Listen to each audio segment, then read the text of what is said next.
My name is Brian McNeil, and welcome to ScreenFiles.com. What I'm looking at today is, if you couldn't tell from that intro, is the trailer, Super Bowl trailer for No Time to Die.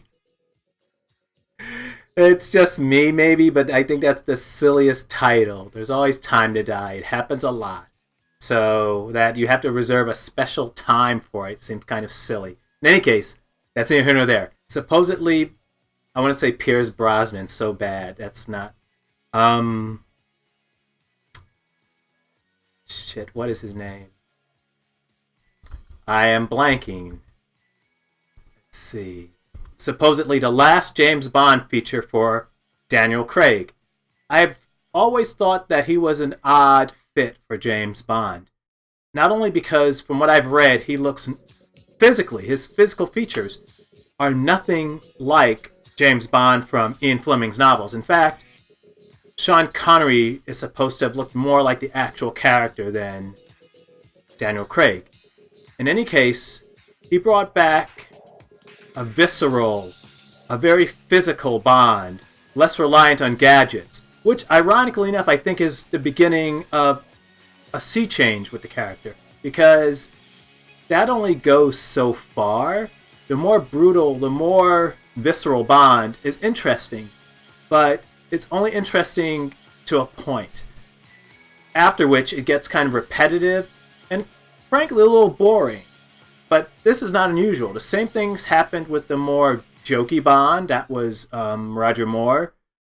The more empathetic Bond, which I personally think of as Timothy Dalton.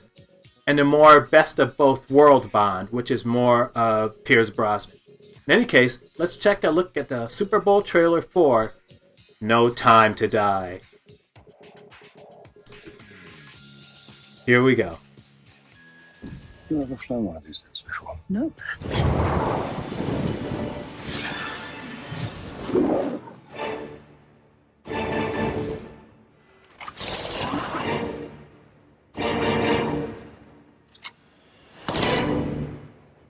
When her secret finds its way out, it'll be the death of him. This was your choice.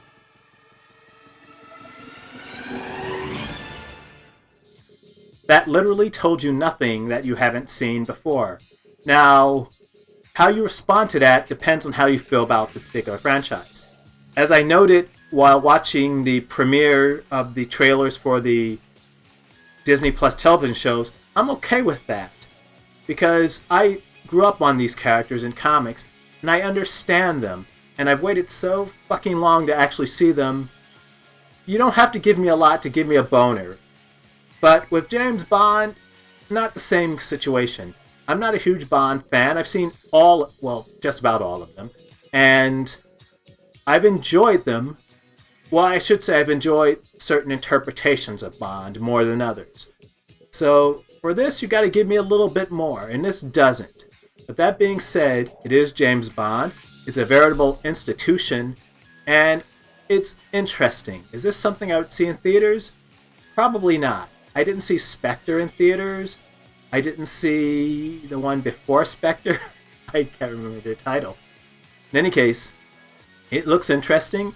I think, what was it?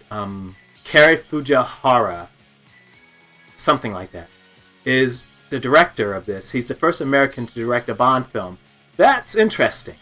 I'm curious what sensibilities he will bring to the process. Though beyond that, not terribly curious about it, to be totally honest. This is Brian with ScreenFiles.com and Trailer to Reaction. Peace.